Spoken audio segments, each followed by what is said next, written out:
الحمد لله والصلاة والسلام على سيدنا محمد وعلى آله وأصحابه أجمعين. الحمد لله والصلاة والسلام على سيدنا محمد وعلى آله وأصحابه أجمعين. أما بعد، فأعوذ بالله من الشيطان الرجيم. بسم الله الرحمن الرحيم. ومن أعرض عن ذكري فإن له معيشة ضنكا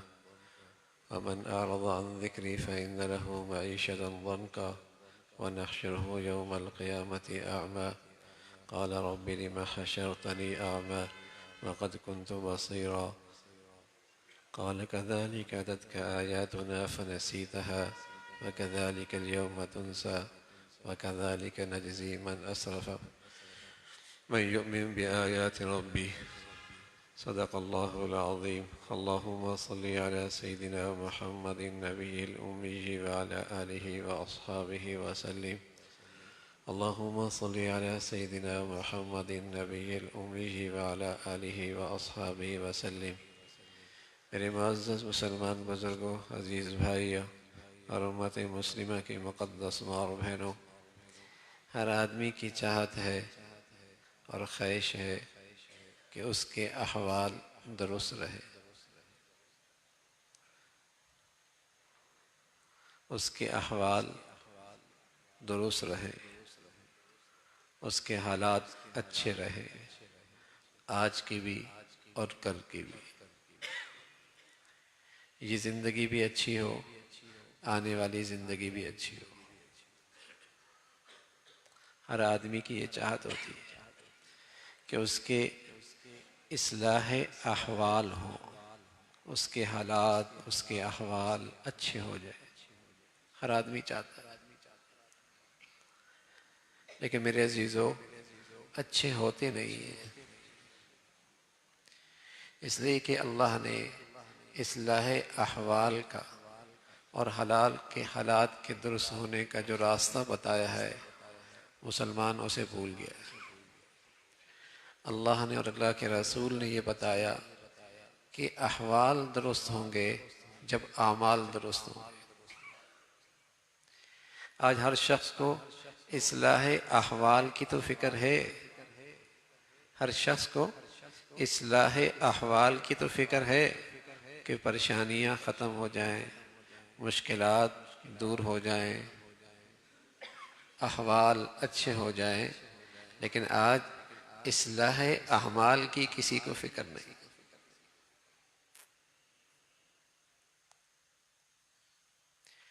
اس لیے غریب جھونپڑی میں پریشان ہے اور امیر کوٹھی میں پریشان ہے، مزدوری کرنے والا بھی پریشان ہے اور صنعتکار اور فیکٹری والا بھی آج پریشان حال ہے۔ پسماندہ دنیا کا انسان بھی پریشان ہے اور ترقی یافتہ دنیا کا انسان بھی بدحال ہے کہ ہر ایک کو یہ فکر تو ہے کہ احوال ٹھیک ہو جائیں۔ اصلاح احوال کے لیے تو ہر ایک پریشان ہے، احوال ٹھیک نہیں، حالات ٹھیک نہیں۔ اور اللہ نے اور اللہ کے رسول نے اور اللہ کے قرآن نے بتایا کہ اصلاح احوال کا تعلق اصلاح اعمال سے۔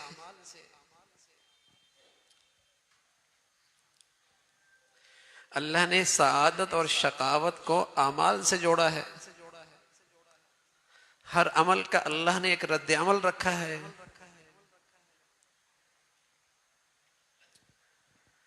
اچھے عمل کا بھی رد عمل آئے گا اور برے عمل کا بھی رد عمل اور ریئیکشن آئے گا۔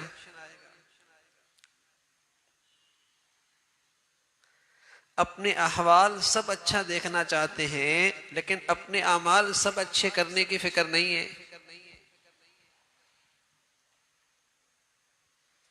اور یہ فکر کیوں نہیں ہے؟ یہ فکر کیوں نہیں ہے؟ یہ فکر اس لیے نہیں ہے کہ میرے عزیزو، ہمارا یہ ذہن بنا ہوا ہے کہ اعمال کا حالات سے کوئی تعلق نہیں۔ یہ ہماری سوچ بنی ہوئی ہے کہ اعمال سے، ہمارے احوال سے کیا تعلق؟ ہمارے حالات کا تعلق تو ہماری دکان سے ہے، ہماری فیکٹری سے ہے، ہمارے کارخانوں سے ہے، ہماری مہنگائی سے ہے، ہمارے حکومت سے ہے، ہمارے حالات جسے کہیں کہ مادی چیزوں سے ہے، مادی اسباب سے ہے، پیسے سے ہے، دولت سے ہے، مادی حالات سے ہے۔ اعمال سے کیا تعلق ہے؟ یہ ذہن خراب ہو گیا کہ ہم یہ سمجھ بیٹھے کہ ہمارے احوال کا اعمال سے کوئی تعلق نہیں، بلکہ اس سے بھی خطرے کی بات یہ ہے، عقیدہ تو ہے کہ اعمال کے اچھے اور برے کا بدلہ آخرت میں ملے گا، عقیدہ تو ہے، لیکن عملاً سمجھتے ہیں اس زندگی کا اس زندگی سے کوئی تعلق نہیں ہے۔ عملاً یہ سمجھتے ہیں کہ اس زندگی کا اس زندگی سے کوئی تعلق نہیں، ورنہ کوئی باپ اپنے بیٹی کی نافرمانی دیکھ کر وہ زندگی کو خراب اپنی آنکھوں سے دیکھے برداشت کر سکتا ہے؟ وہ 20-30 سال اپنے بچے کی زندگی خراب نہیں دیکھنا چاہتا کہ اس لیے کہ اس 20-30 سال پر اگلے 40 سال کی زندگی بننے کا تعلق ہے۔ تو بتائیے کوئی باپ ایسا ہے جو اس 30 سال کی اس کو زندگی خراب کر دے؟ کیونکہ ایمان ہے نا کہ اس 30 سالہ 20 سالہ تعلیم کا اور اس زندگی کا تعلق اگلی 40-50 سال سے، نہ اپنی بیٹی کی زندگی خراب کرتا ہے، نہ بچی کی زندگی خراب کرتا ہے، اس لیے کہ ایمان ہے کہ اگلی 40-50 سال کی زندگی کا تعلق اس 20-25 سال سے۔ خون پسینے سے پیسہ کماتا ہے، کسی طرح اسے پڑھاتا ہے، کسی طرح اسے سکھاتا ہے، اور یہ پڑھاتا سکھاتا ہے صرف اس لیے کہ اگلی 40-50 سال کی زندگی کا تعلق اس سے۔ اور اگر مسلمان کا واقعی اپنے اس عقیدے کا خیال ہوتا کہ کھربوں سال کی زندگی کا تعلق آج کے اعمال سے ہے، تو بتائیے مسلمان ایسی زندگی گزارتا اور اپنی اولاد کے اعمال سے یوں بے فکر ہوتا اور اپنی اولادوں کو یوں ہی بے نمازی دیکھتا رہتا، اور بیٹیوں کی حیا کی چادر تار تار ہو گئی یوں ہی سکون سے رہتا۔ تو یہ دونوں تصور غلط ہو گئے۔ ایک تو یہ سمجھ بیٹھے کہ میری آج کی زندگی کا تعلق بھی اعمال سے کچھ نہیں، اور کل کی زندگی کا تعلق بھی ان اعمال سے کچھ نہیں۔ یہ ذہن بن چکا ہے۔ ورنہ جہاں یہ یقین ہوتا ہے کہ آج کی زندگی کا تعلق کل کی زندگی سے جڑا ہوا ہے، تو بتائیے اپنے بچوں کے پہلے 30 سال پہ کیا کرتے ہیں؟ اس لیے کہ یقین ہوتا ہے کہ اگلی 40-50 سال کا زندگی کا تعلق اس سے۔ کچھ پڑھے گا، کچھ سیکھے گا، کچھ کمائے گا، کسی کام کا بنے گا، کیا کہتے ہیں، اس کا کیریئر بن جائے گا، اس کا مستقبل بن جائے گا۔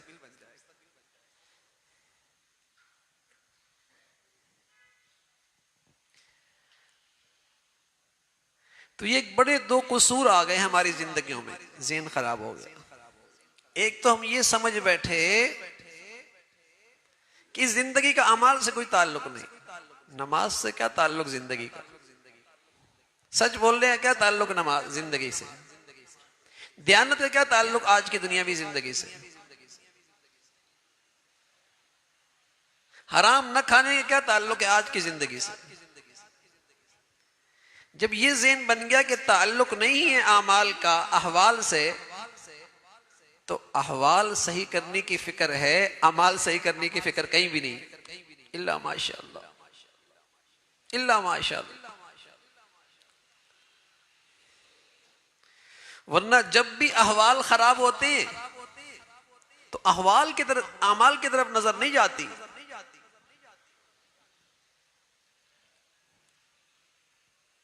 اللہ کے پیاروں میں ایسا نہیں تھا۔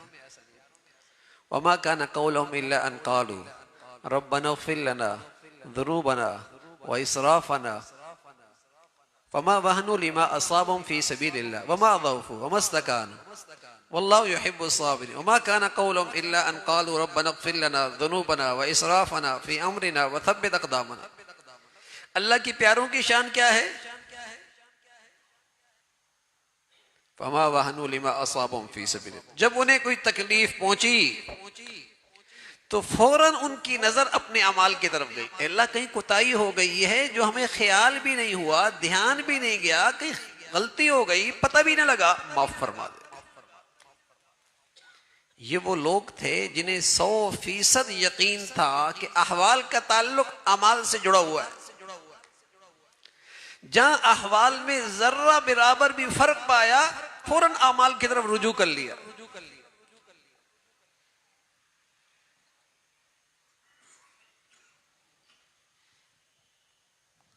قرآن بھرا پڑا ہے، اللہ کے نبی کے ارشادات ہیں کہ احوال کا تعلق، اس زندگی کا تعلق، اگلی زندگی کا تعلق اعمال سے۔ اتنی بڑی گمراہی آ گئی، اتنی بڑی گمراہی آ گئی کہ آج اس کے نتیجے میں حالات کتنی خراب کیوں نہ ہو جائے، انفرادی، گھریلو، خاندانی، معاشرتی، قومی، کتنی حالات کیوں خراب نہ ہو جائیں، اصلاح اعمال کی طرف نظر ہی نہیں جاتی۔ ہاں اگر زیادہ نظر جاتی بھی ہے تو کسی عامل کی طرف جاتی ہے، کسی تعویذ گنڈے کی طرف جاتی ہے، اور زیادہ بزرگی آ گئی تو کسی کی نظر لگ گئی ہوگی، کسی نے کچھ کر دیا ہوگا۔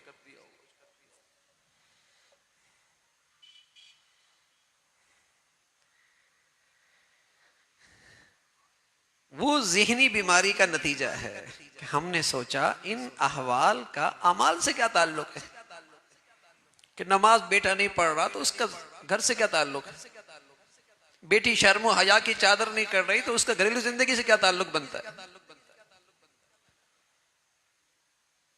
باپ حرام حلال دونوں مکس کر کے لے کے آ رہا ہے تو اس کا ہمارے حالات کے خرابی سے کیا تعلق ہے، جھوٹ بول کے خیانت کر کے آج کمایا ہے، اس کا میری زندگی سے کیا تعلق ہے۔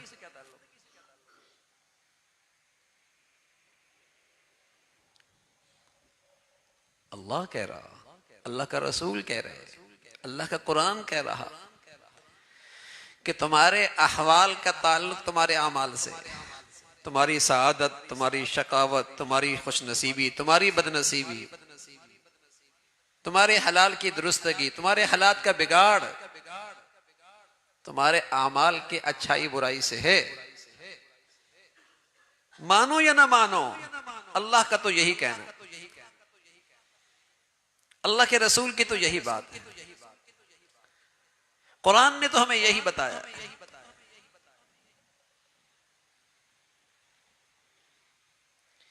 کہ زندگی سنوارنی ہے، حالات بنانے ہیں تو اعمال ٹھیک کر لو۔ ہم کہتے نہیں آمدنی ٹھیک ہو جانی چاہیے، ہم کہتے نہیں کاروبار ٹھیک ہو جانا چاہیے، ہم مادی اسباب و وسائل پر وہ تو نظر رکھتے ہیں، اعمال کی فکر نہیں ہوتی۔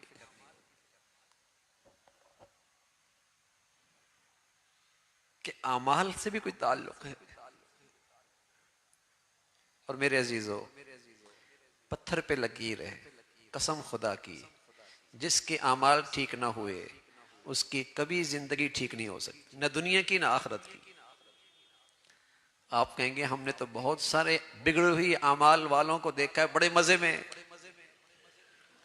مزے میں ہے، تو یہ میرے اور آپ کی آنکھوں کا دھوکہ ہے۔ قرآن تو یہ کہتا ہے وَمَنْ أَعْرَضَ عَنْ ذِكْرِي فَإِنَّ لَهُ مَعِيشَةً ضَنْكًا، جن کے اعمال خراب ہوتے ہیں ان کی زندگی تلخ ہوتی ہے۔ تمہیں نظر نہیں آتی، تمہیں صرف 2 کروڑ کی گاڑی نظر آتی ہے، تمہیں اسے صرف 5 کروڑ کی اس کی سواری نظر آتی ہے، تمہیں صرف 2000 گز کی کوٹھی نظر آتی ہے، تمہیں صرف اس کے عہدے اور منصب نظر آتے ہیں، تمہارے نزدیک صرف اسے پروٹوکول آنکھوں کے سامنے ہے، تمہیں نہیں پتا اس کے اندر کی زندگی میں کتنی تلخی ہے، کتنی تلخی ہے۔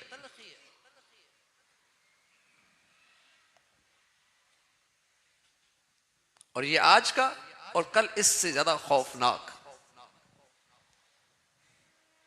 کل اس سے زیادہ تکلیف دے۔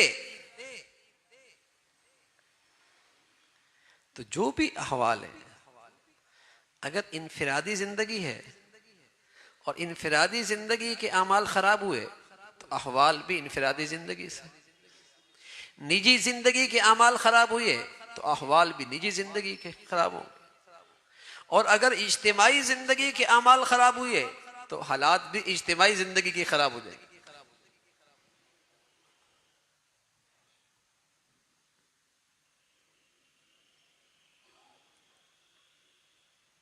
ایسا ہی ہو، رسول کریم صلی اللہ علیہ وسلم نے ایک موقع پہ فرمایا ما ظہر الغلول فی قوم قط الا القى اللہ فی قلوبہم الرعب او کما قال علیہ الصلوۃ والسلام۔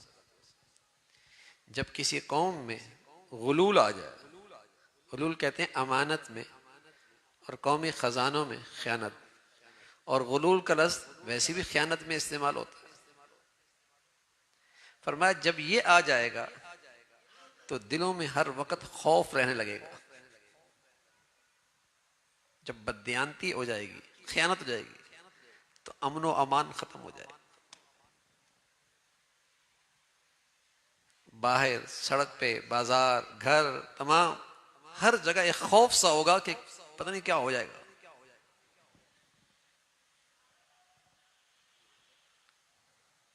یہ عمل خراب ہوا، اس کا یہ رد عمل آئے گا۔ وَلَا فَشَ الزَّنَا فِي قَوْمٍ إِلَّا كَثُرَ فِيهِمُ الْمَوْتِ۔ جب کسی قوم میں زنا کی کثرت ہوگی تو وہاں اموات کی کثرت ہوگی۔ یہ عمل خراب ہوا، یہ ریاکشن آیا، یہ رد عمل آیا، آئے گا رد عمل۔ یہ مرنے کے بعد کی بات نہیں، یہ رد عمل ادھار نہیں ہے، اس دنیا میں آئے گا۔ وَلَا نَقَصَ قَوْمٌ الْمِكْيَالَ وَالْمِيزَانَ۔ جب قوم ناپ تول میں اور خرید و فروخت میں خیانت کرے گی، کمی کرے گی، تو اللہ رب العزت اس کے اندر سے رزق اٹھا لے گا۔ حضرت مفتی شفیع صاحب رحمۃ اللہ علیہ فرمایا کرتے تھے رزق اٹھانے کا مطلب یہ ہوتا ہے کہ اللہ رزق لے لے گا۔ دوسری صورت یہ ہوگی کہ رزق تو بہت ہوگا لیکن کھانے کی فہرست بہت چھوٹی ہو جائے گی، سب چیزوں سے ڈاکٹر نے منع کر دیا، صرف سوپ پی سکتا ہے۔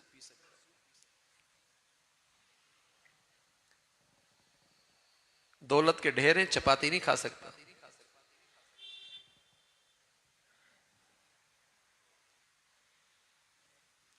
ایسی بیماریاں آئیں گی کہ رزق ہوگا نہیں کھا سکیں گے۔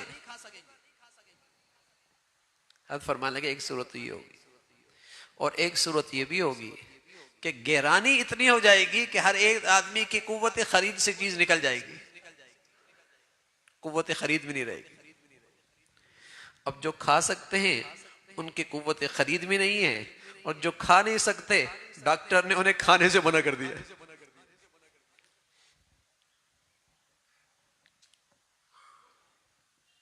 جو کھا سکتے ہیں ان کی قوت خرید بھی نہیں ہے، اور جو خرید سکتے ہیں وہ کھا نہیں سکتے۔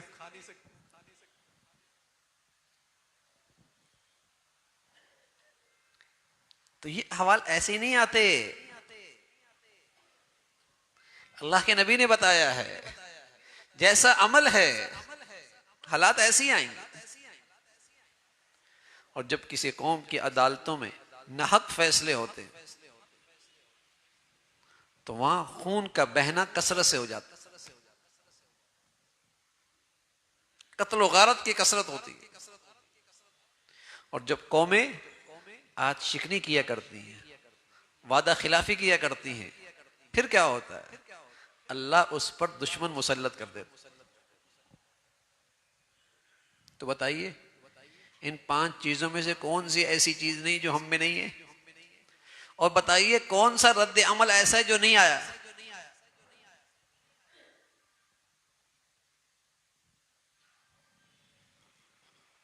تو ہمارا ذہن خراب ہو گیا نا کہ زندگی کا اعمال سے کیا تعلق ہے، اس بگاڑ کا گناہوں سے کیا تعلق ہے، اس فساد کا اللہ کے نافرمانی سے کیا تعلق ہے،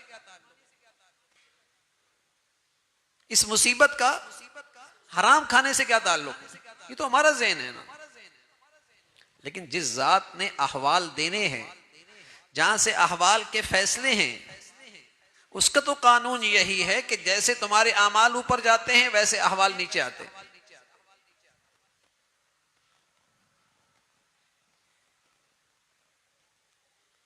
اس ذات کا تو یہی فیصلہ ہے.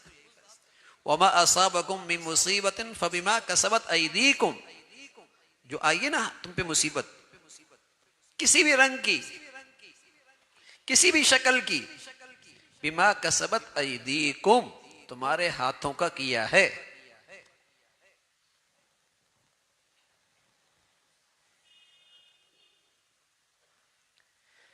تو میرے عزیزو، یہ ہدایات اللہ کی طرف سے جو آئی ہیں، اللہ کے رسول نے بتائی ہیں، یہ صرف اس لیے کہ جب بھی کوئی چیزیں تمہیں زندگی میں ناگوار اور مشکل آئے، پریشانی آئے، تو سب سے پہلے اپنے اعمال کی اصلاح کی فکر کرو.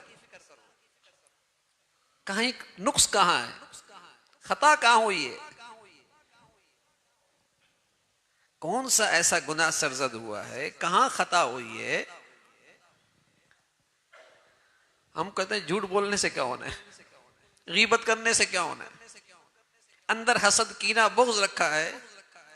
مفتی شفیع صاحب رحمۃ اللہ علیہ فرمایا کرتے تھے، جیسے زنا گناہ ہے نا زہری جسم کا، چوری کرنا گناہ ہے نا زہری جسم کا، جیسے شراب پینا گناہ ہے نا زہری جسم کا، فرمایا کرتے تھے ایسی دل میں کبر رکھنا، تکبر ہونا، اور اس دل کے اندر دوسرے کے لیے کینہ اور بغض رکھنا، اس دل کے اندر ریاکاری کا جذبہ ہونا، فرمایا یہ بھی شراب اور زنا کی طرح کے گناہ ہیں.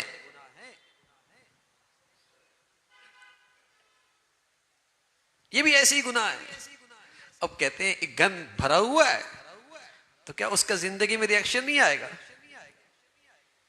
کیا اس کا انفرادی زندگی میں، گھریلو زندگی میں، اجتماعی زندگی میں کیا اس کا رد عمل نہیں آئے گا؟ یہ ہماری بھول ہے بھائی،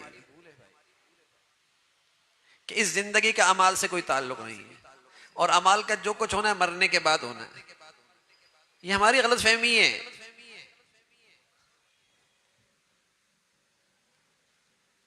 یہاں بھی رد عمل ہوگا، وہاں پورا کا پورا اجر و ثواب ملے گا، سزا پوری کی پوری ہوگی، لیکن ہر چیز ادھار پہ نہیں ہوگی.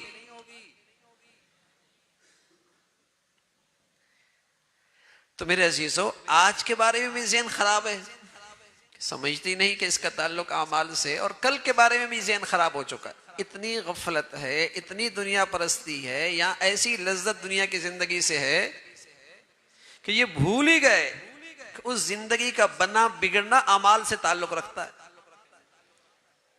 وہ بھی بھول گئے.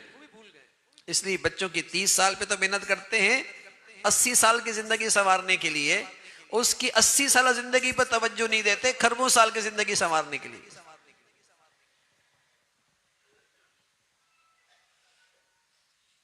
اس پہ توجہ نہیں ہوتی.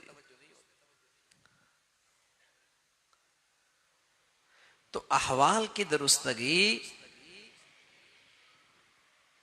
اعمال کی درستگی کے ساتھ. پھر رسول صلی اللہ علیہ وسلم فرمایا کرتے تھے ان العبد لیحرم الرزق بذنب یصیب، آدمی رزق سے محروم ہو جاتا ہے. اللہ یہ کیوں؟ اللہ کے نبی سے پوچھا کیوں؟ اس گناہ کی وجہ سے جو اس نے کیا ہے. آیا ہوا رزق نکل جاتا ہے، یا آیا ہوا رزق کا صرف چوکیدار رہتا ہے، اس کا نفع اسے کچھ نہیں ملتا. اس کی مزدوری کرتا ہے، اس سے فائدہ نہیں اٹھا سکتا. اس کے لیے خوار ہوتا ہے، اس سے اسے آرام اور راحت نہیں ملتی. مال اکٹھا کیا خوار ہوا، پریشان ہوا، راحت کوئی نہیں ملی اسے. جن کے ہاتھوں میں دیا اس مال نے اور زیادہ دکھ دیا. غم زدہ کر دیا. شاید نہ ہوتا تو اتنا دکھی نہ ہوتا, اتنی پریشانی نہ ہوتی. اور یہ کیوں ہوا؟ ان العبد لیحرم الرزق بذنب یصیب, گناہ کی وجہ سے رزق کے اس نفع سے محروم ہو گیا. گناہ آئے گا, رد عمل آئے گا.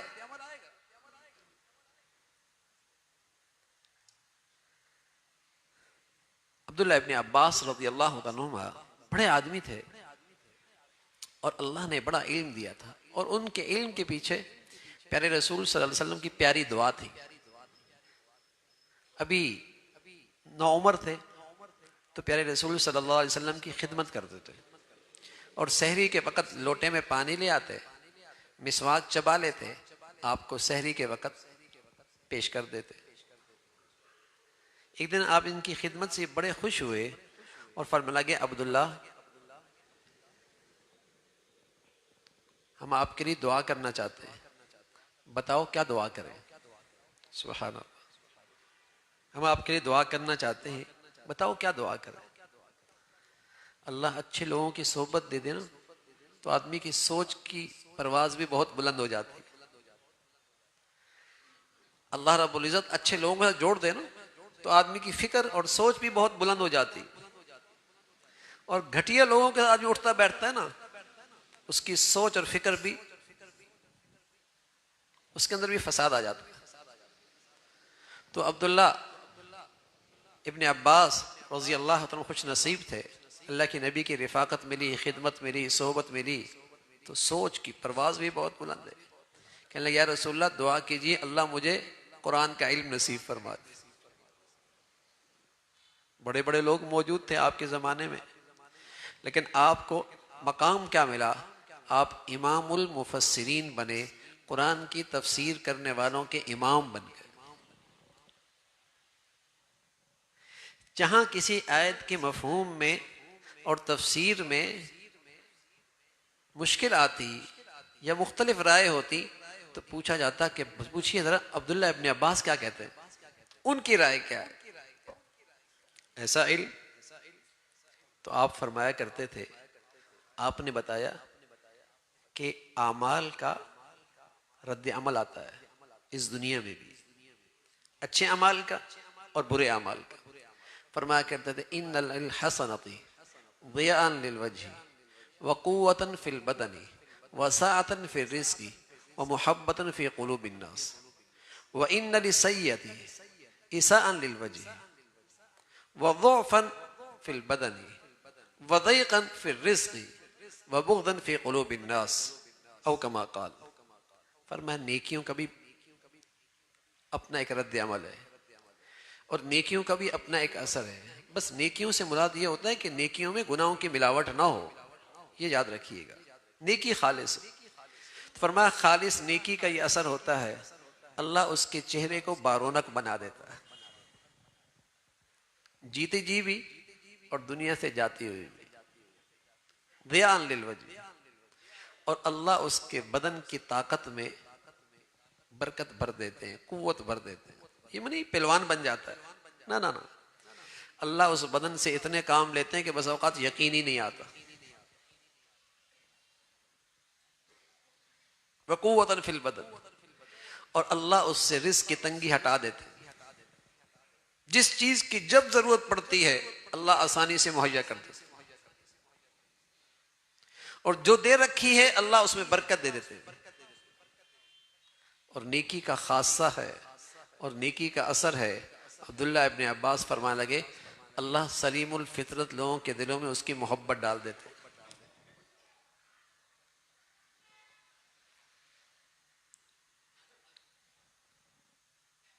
عمل خراب ہو گیا, اللہ کی نافرمانی کی زندگی گزارنے لگا, اعمال خراب ہو گئے, احوال بھی خراب ہو جائیں گے, چہرے کی رونق چلی جائے گی, بدن کی صحت ختم ہو جائے گی, نکما بدن ہو جائے گا, کسی کام کے لیے اس کا بدن استعمال ہی نہیں ہوگا. رزق میں ہمیشہ محتاجی رہے گی, ہمیشہ تنگ رہے گا. کروڑوں ہوگا, کھربوں ہوں گے, لیکن پھر بھی اندر کا فقیر ہی رہے گا، محتاج ہی رہے گا۔ اور سب سے بڑھ کر وَبُغْضًا فِي قُلُوبِ النَّاسِ، لوگوں کے دلوں میں نفرت پیدا ہو جائے گی، محبتیں ختم ہو جائیں گی۔ اس دنیا میں ایک سزا آتی ہے، وَنَسُوا حَظًّا مِّمَّا ذُكِّرُوا بِهِ فَأَغْرَيْنَا بَيْنَهُمُ الْعَدَاوَةَ۔ گناہ کی ایک سزا اس دنیا میں اللہ اس عذاب کی شکل میں دیتا ہے کہ ان گھروں سے محبتیں رخصت ہو جاتی ہیں، اس معاشرے سے محبتیں رخصت ہو جاتی ہیں، اس خاندان سے محبتیں رخصت ہو جاتی ہیں، عداوتیں پیدا ہو جاتی ہیں۔ ہمارے ایک بزرگ تھے قائد طیب صاحب رحمۃ اللہ علیہ، ایک چھوٹا سا جملہ کہا کرتے تھے، ہم اکثر شادی کے موقع پہ لوگوں سے کہا کرتے ہیں، حد فرمایا کرتے تھے، نیک رہو گے نا ایک رہو گے، نیک رہو گے نا ایک رہو گے، اور اگر نیک نہ رہے ایک بھی نہیں رہو گے۔ گناہوں کا رد عمل ہوتا ہے، گناہوں کا رد عمل ہوتا ہے، میاں بیوی کی محبت نفرتوں سے بدل جاتی ہے۔ پہلے وہ شوہر کو خوش کرتی ہے، اللہ کو ناراض کرتی ہے، یہ شوہر بیوی کو خوش کرتا ہے، اللہ کو ناراض کرتا ہے، پھر رد عمل آتا ہے، یہ دونوں ایک دوسرے سے ناراض ہو جاتے ہیں۔ اس لیے کہ جب انہوں نے اللہ کا لحاظ نہ کیا تو ان کے دلوں سے ایک دوسرے کا لحاظ بھی ختم ہو جاتا ہے۔ جب انہوں نے اللہ کا لحاظ نہ کیا تو ان کے دلوں کے اندر ایک دوسرے کا لحاظ بھی ختم ہو گیا۔ جب اس محسن حقیقی کے احسانات کا خیال نہ رکھا تو پھر بیوی شوہر کے احسانات کا خاک خیال رکھے گی۔ جب اس محسن حقیقہ کا خیال اس شوہر نے نہیں رکھا تو اس بیوی کا احسانات کا خیال یہ خاک رکھے گا، کبھی نہیں ہو سکتا۔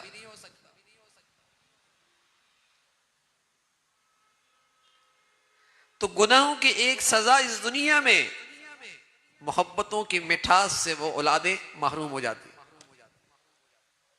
محبتوں کی مٹھاس سے وہ ازواجی رشتہ خالی ہو جاتا ہے، محبتوں کی حلاوت سے وہ گھر خالی ہو جاتا ہے۔ یہ پتھر پہ لکیریں میاں کسی گھر میں نہیں دیکھو گے، جس گھر میں اللہ کی نافرمانیاں ہوں گی وہاں نہ سکون رہے گا نہ محبتیں رہیں گی۔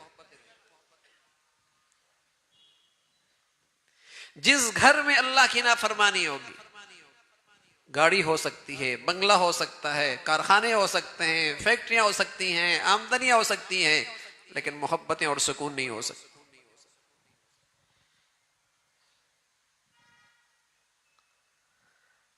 تو اعمال خراب ہوئے، احوال ٹھیک نہیں رہ سکتے، رد عمل آئے گا اور ادھار پہ نہیں جائے گا، نقد آئے گا، نقد آئے گا۔ تو یہ ایک بڑی کوتاہی ہے میرے عزیزو، جو آج ذہنوں سے بالکل غلط ہو چکی ہے، کہ اعمال کا ہمارے احوال سے تعلق ہے، احوال کا ہمارے اعمال سے تعلق ہے۔ جب بھی ہمارے پر کوئی مشکل آتی ہے تو ہم فوراً اسباب کی طرف جاتے ہیں، وسائل کی طرف جاتے ہیں، تعلقات کی طرف جاتے ہیں، یہ خیال ہی نہیں جاتا کوئی اعمال میں تو خطا نہیں ہوئی۔ پیغمبر اللہ کے پیارے وہ فوراً اعمال کی طرف جاتے ہیں، جانتے ہیں کہ عمل کا تعلق حال سے ہے، اعمال کا تعلق احوال سے ہے، احوال کا تعلق اعمال سے ہے۔ معافی ایک ایسی چیز ہے جس کی برکت سے اللہ رب العزت 40 سال کے گناہ بھی دھو دیتے ہیں، 50 سال کے گناہ بھی دھو دیتے ہیں، 90 سال کے گناہ بھی دھو دیتے ہیں۔ اللہ ہمیں سچی معافی نصیب فرما دے۔ ہاں، یہ سارے برے اعمال کی گندگی دھو دیتے ہیں، سارے برے اعمال کی گندگی دھو دیتے ہیں۔ تو رسول کریم صلی اللہ علیہ وسلم فرمایا کرتے تھے، جو سچی معافی مانگتا ہے اور بار بار مانگتا ہے، جو سچی معافی مانگتا ہے اور بار بار مانگتا ہے، ہم اس دنیا میں اس اچھے اعمال کے 3 بدلے دیں گے۔ اس کا اچھا رد عمل آئے گا اور بہت شاندار آئے گا۔ اس دنیا میں، ادھار نہیں. اس لیے کہ معافی سچے دل سے ہونا، سارا بد عملیوں کا گند صاف ہو جاتا ہے. چاہے وہ 40 سال کا اکٹھا کیا ہے، 50 سال کا اکٹھا کیا ہے، 80 سال کا اکٹھا کیا ہے، وہ سارا گند صاف ہو جاتا ہے اگر سچی معافی مانگے.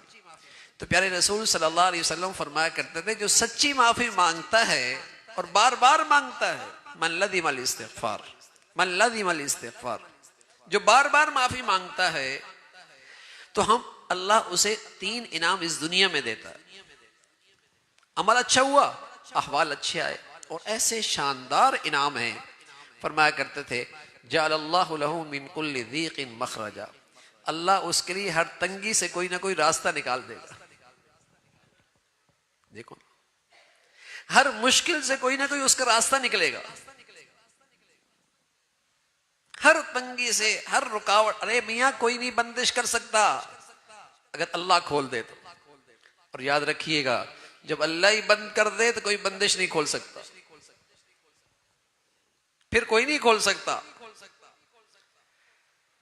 جعل اللہ لہ من کل ضیق مخرجا، اس لیے کہ استغفار، معافی ایک ایسا خوبصورت عمل ہے، ایسی شاندار عبادت ہے کہ ساری گندگی صاف ہو جاتی ہے، بشرطیے کہ ندامت کے ساتھ ہو، دل کی سچائی کے ساتھ ہو، سچائی کے ساتھ ہو. من کل ضیق مخرجا. آج مسلمان مشکلات میں گھرتا ہے، وظیفے پڑھتا ہے، وظیفے پڑھتا ہے، استغفار نہیں کرتا. کیوں نہیں کرتا؟ اس لیے کہ استغفار کرنے سے ڈرتا ہے کہ زندگی نہ بدلنی پڑے. یہ چاہتا ہے کرتوت وہی رہیں، حرکتیں وہی رہیں، حالات ٹھیک ہو جائیں، حالات ٹھیک ہو جائیں.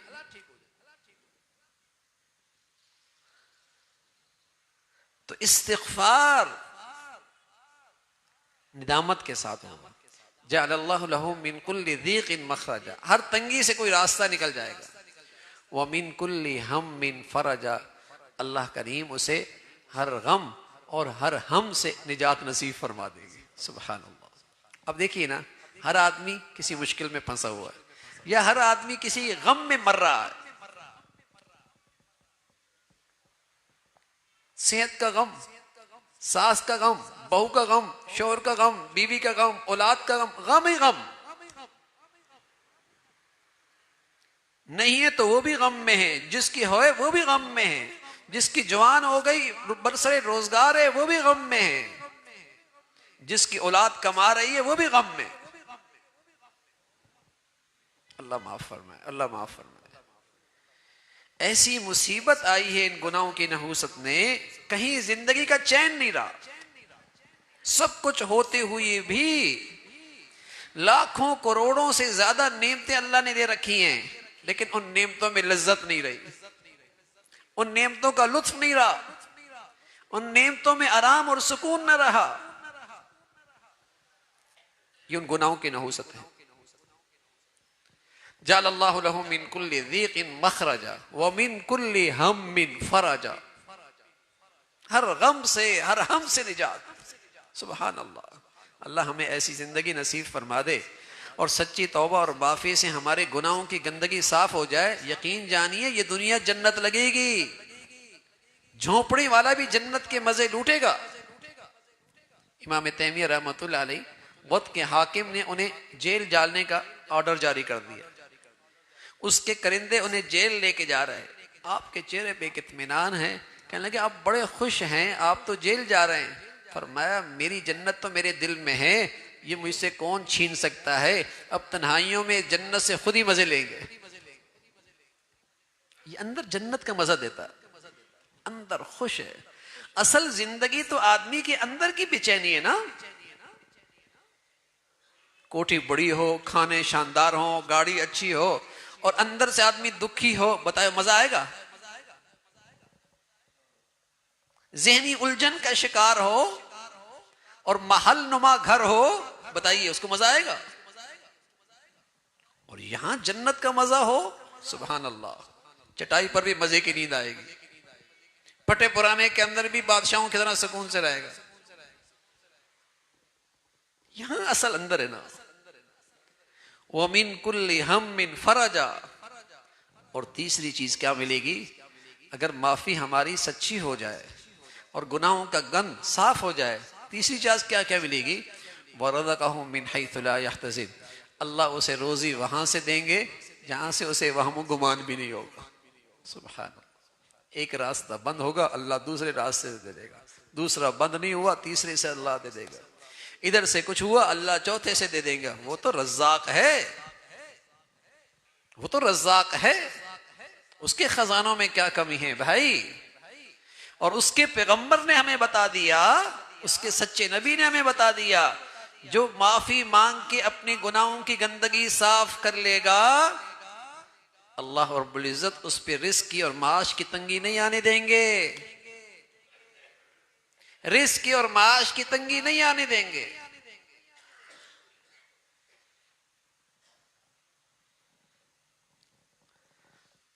جو بھی احوال میرے خراب ہے، اس میں کہیں میرا قصور ہے نا بھائی، کہیں قصور ہے، کہیں ظاہر کا گناہ ہے، کہیں باطن کا گناہ ہے، کہیں غیبت ہے، کہیں جھوٹ ہے، کہیں کینہ اور بغض اور حسد ہے، کہیں بد زبانی ہے، کہیں تانے ہیں، اور کہیں اندر ہی اندر نفرتیں ہیں۔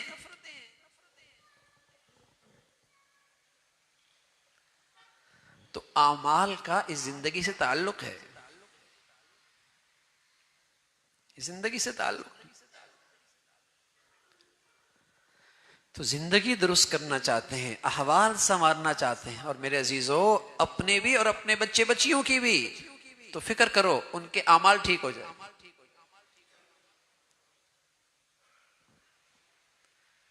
عمر بن عزیز رحمۃ اللہ علیہ دنیا سے جانے لگے، امیر المومنین تھے، خزانے کا سارا اختیار آپ کے پاس تھا، اپنے بچوں کے لیے کوئی لمبی چوڑی دولت چھوڑ کے نہیں گئے، چند سکے چھوڑ کے گئے۔ کسی نے کہا عمر بن عزیز تیرے بچے ہیں، کچھ چھوڑ کے بھی نہیں گیا اور جا رہا ہے۔ کہا بہت کچھ چھوڑ کے جا رہا ہوں، انہیں ایسے اعمال کرا دیے اور اسے ایسے اعمال دے کے جا رہا ہوں جب چاہیں گے اللہ کے خزانے سے لے لیں گے۔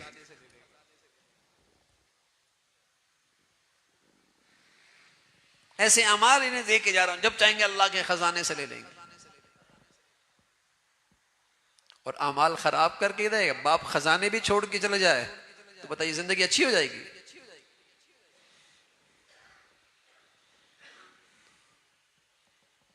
پھر تو جھونپڑیوں والے خودکشیاں زیادہ کرتے ہیں نا، پھر تو پاسماندہ دنیا کے لوگ خودکشیاں کرتے، یہاں تو ترقی یافتہ کی دنیا کے لوگ خودکشیاں کر رہے ہیں۔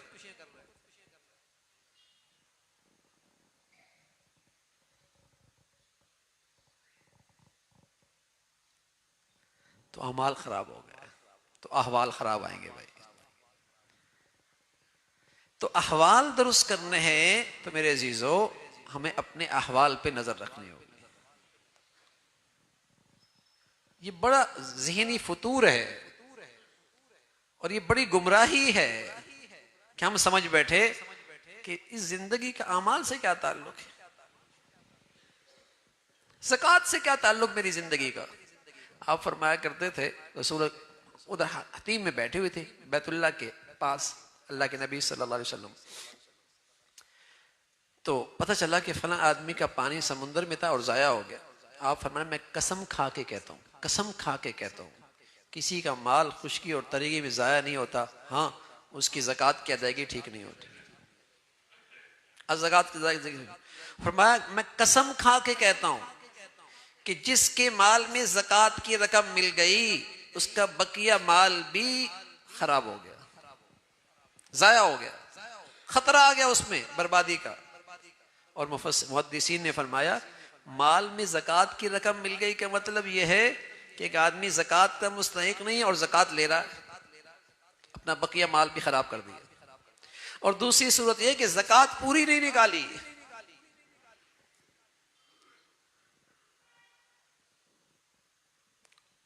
عمل کا رد عمل آتا ہے، اچھا بھی اور برا بھی۔ رسول کریم صلی اللہ علیہ وسلم فرمایا کرتے تھے حسنوا اموالکم بالزکاۃ، تم زکوٰۃ کو صحیح ادا کرو تو ایسا ہے جیسے تم نے اپنے مالوں کو قلعے میں محفوظ کر دیا۔ وداؤ مرضاکم بالصدقہ، تم اپنے مریضوں کا علاج کرو صدقے دے کر۔ ہمارے یہاں کوئی مریض ہوتا تو سب سے پہلے اچھا ڈاکٹر کون سا ہے، اچھا اسپتال کون سا ہے، اچھی دوائی کون سی؟ ہاں کیوں؟ ان مادی چیزوں سے حالات کے سنورنے کا ایمان ہے، ان چیزوں کا انکار نہیں ہے، اسباب کے درجے میں ٹھیک ہیں، لیکن پہلا درجہ مسلمان کیا؟ صدقہ دے دو، اس لیے کہ ہمارے نبی نے فرمایا ہے تمہارا اگر یہ عمل ہوگا تو اس کے بدلے میں اللہ یہ انعام دے گا، وداؤ مرضاکم بصدقہ۔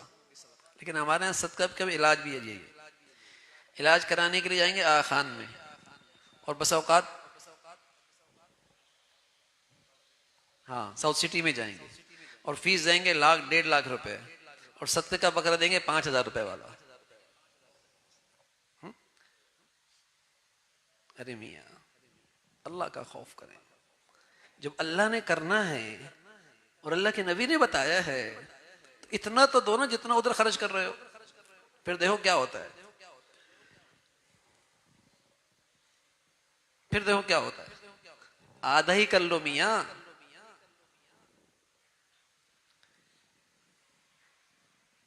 اس لیے کہ وہاں یقین ہوتا ہے کہ دیں گے تو ٹھیک ہو جائے گا، یہاں رسم پوری ہوتی ہے، دے دو یار۔ اگر یقین ہوتا تو یہاں بھی کھلے دل سے خرچ کرتا نا، صدقہ کھلے دل سے نہیں کرے گا۔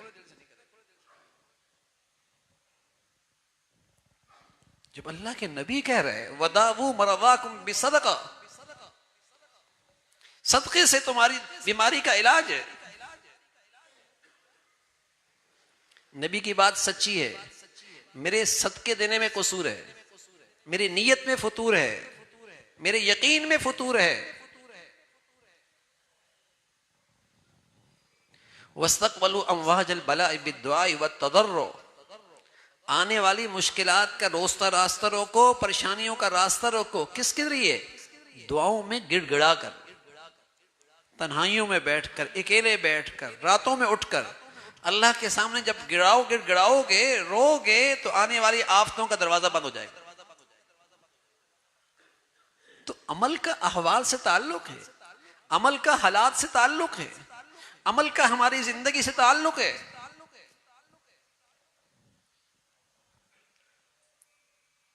اعمال اچھے ہوتے چلے جائیں گے، احوال اچھے ہوتے چلے جائیں گے۔ یہ جو کہتے ہیں نا اتفاقاً ہو گیا، کوئی چیز اتفاقاً نہیں ہوتا، اتفاقاً کچھ نہیں ہوتا، اس کائنات میں ایک منظم نظام چلتا ہے، کوئی چیز اتفاقاً نہیں ہوتی۔ بس اوقات لوگ کہتے ہیں زندگی اور موت کے کشمکش میں، ارے زندگی اور موت کے کشمکش میں کوئی نہیں ہوتا میاں، جب موت کا وقت آتا تو بس وہی وقت ہوتا ہے، آگے پیچھے نہیں ہوتا۔ ایسا نہیں ہوتا زندگی اس سے کشمکش کر کے تھوڑا آگے پیچھے کر لے، یہ محاورہ ہی غلط ہے۔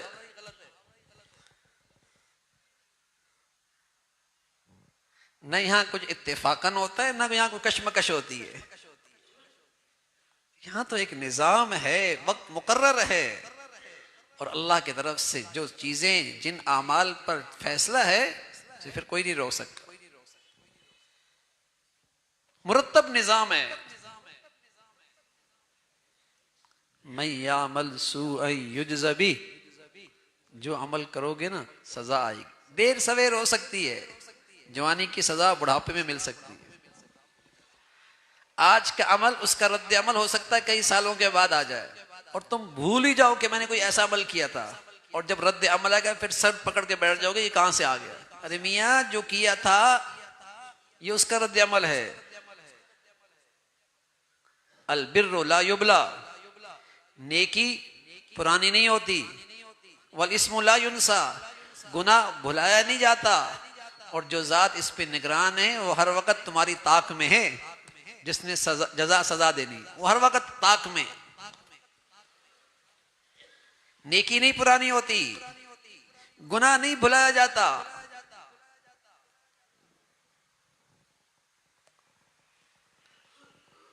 تو احوال کا تعلق اعمال سے، بھائی میری نجی زندگی کا بھی تعلق، میری انفرادی زندگی کا تعلق، میری گھریلو زندگی کا تعلق، اور قومی زندگی کا تعلق بھی اعمال سے ہے۔ ہم کہتے ہیں یوں ہو جائے گا تو حالات ٹھیک ہو جائیں گے، ہم کہتے ہیں یوں ہو جائے گا تو حالات ٹھیک ہو جائیں گے، ہاں، اور لوگ سناتے رہتے ہیں آپ لوگوں کو بھی، نئے انتخابات ہو جائیں گے تو یہ پارٹی آ جائے گی تو یہ گروہ ہو جائے گا تو حالات ٹھیک ہو جائیں گے۔ ایک سے ایک نیا خناس پیدا ہو جاتا ہے، ایک نئی مصیبت آ جاتی ہے۔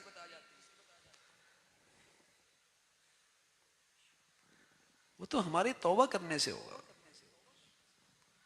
وہ اللہ کی طرف رجوع کرنے سے ہوگا۔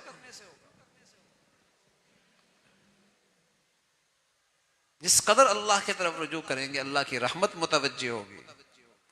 رسول کریم صلی اللہ علیہ وسلم نے فرمایا، موسیٰ علیہ السلام نے عرض کی، اللہ آپ ناراض ہوتے ہیں کیسے پتہ لگتا ہے؟ کیسے پتہ لگتا ہے؟ فرمایا جب تمہارے نااہل لوگوں کے ہاتھوں میں جو بڑی قومی ذمہ داریاں آ جائیں گی، دولت بخیلوں کے ہاتھ میں چلی جائیں گی، اور بارشیں بے موسم ہو جائیں گی، راضی ہوتا ہوں حلیم لوگوں کے ہاتھوں میں تمہارے قومی ذمہ داریاں ہوں گی۔ حلیم، جن کے دل کے اندر دل ہے، اب تو دلوں میں پتھر ہے نا، اب سینوں میں پتھر ہے۔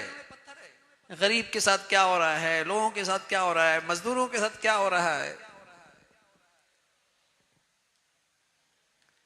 فرمایا حلیم لوگوں کے ہاتھوں میں تمہاری قومی ذمہ داریاں ہوں گی، اور دولت سخیوں کے ہاتھوں میں ہوں گی، اور موسم کے مطابق بارشیں ہونے لگیں۔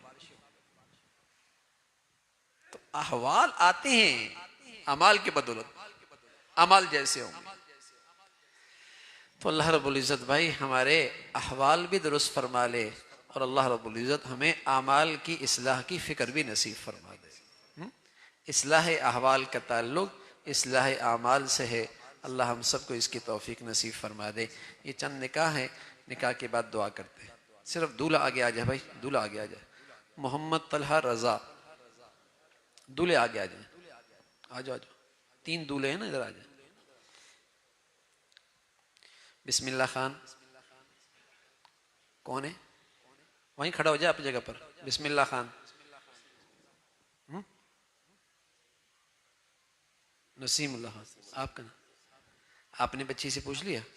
مجھے اجازت ہے؟ ماشاءاللہ۔ شکیل احمد، ماشاءاللہ۔ امان اللہ، ماشاءاللہ۔ جی بھائی دوسرا نکاح فاروق،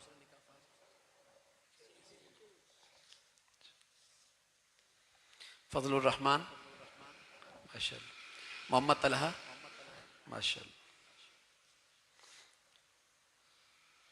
ڈاکٹر سیف اللہ خان، ماشاءاللہ۔ بچی سے پوچھ لیا؟ مجھے اجازت ہے؟ ماشاءاللہ۔ محمد طاہر، ماشاءاللہ۔ شفیق الرحمان، ماشاءاللہ۔ محمد نعمان، ماشاءاللہ۔ محمد طاہر وکیل، جی آپ نے بچی سے پوچھ لیا؟ مجھے اجازت ہے؟ محمد خالد، ماشاءاللہ۔ سمیع خان، ماشاءاللہ۔ الحمد لله نحمده ونستعينه ونستغفره ونؤمن به ونتوكل عليه ونعوذ بالله من شرور أنفسنا ومن سيئات أعمالنا، من يهده الله فلا مضل له ومن يضلل فلا هادي له، ونشهد أن لا إله إلا الله ونشهد أن محمدا عبده ورسوله. أما بعد، فأعوذ بالله من الشيطان الرجيم. بسم الله الرحمن الرحيم. يا أيها الذين آمنوا اتقوا الله حق تقاته ولا تموتن إلا وأنتم مسلمون.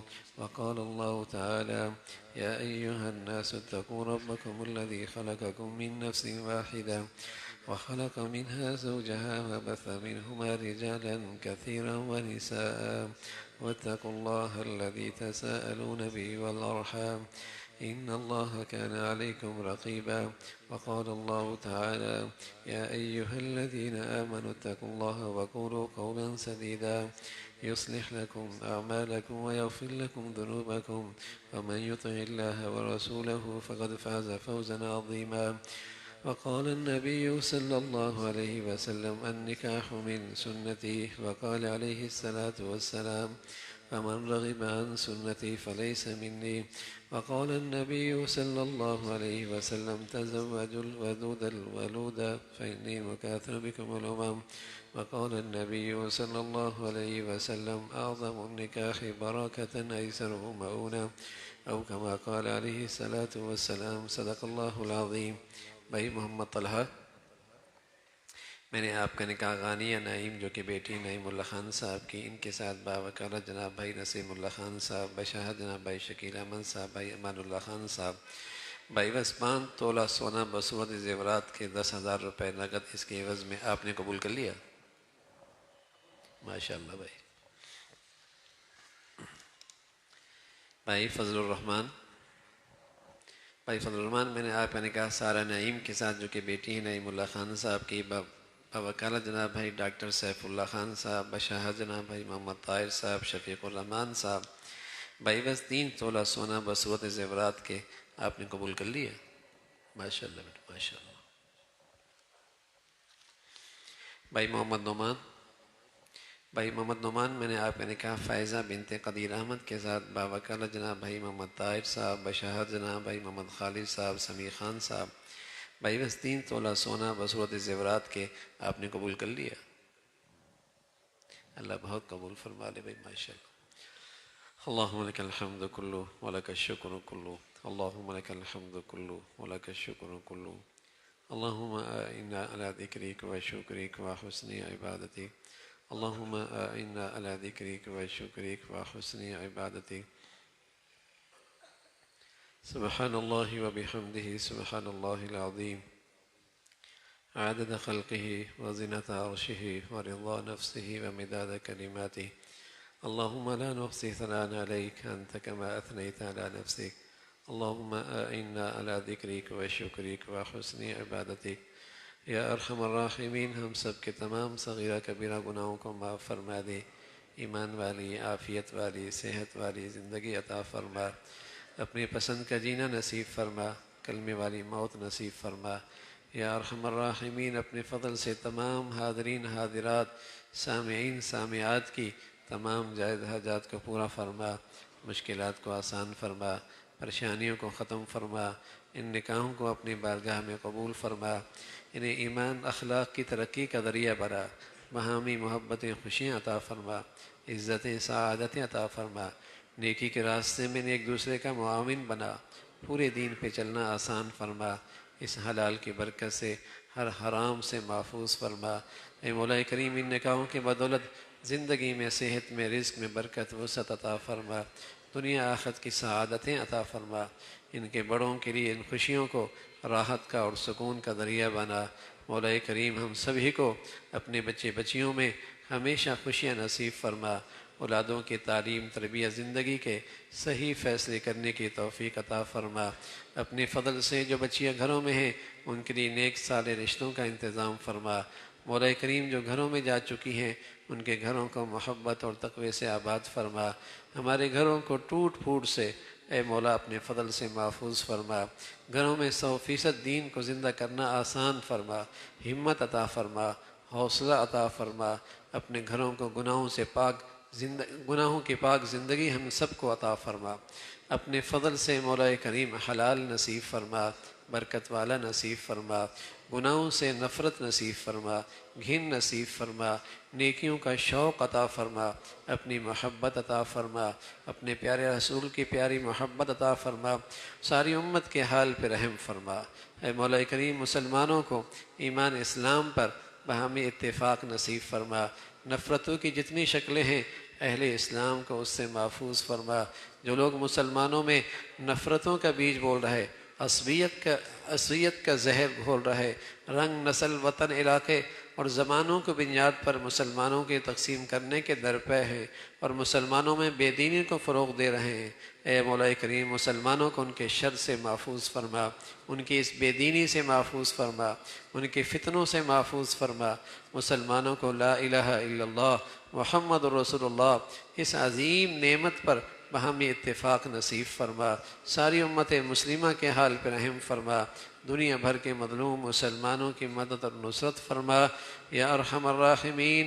اہل اسلام کو نیک صالح قیادت نصیب فرما، اس امت کو ظالموں سے اور بے دینوں سے اور جہلاء سے اس امت کو نجات نصیب فرما۔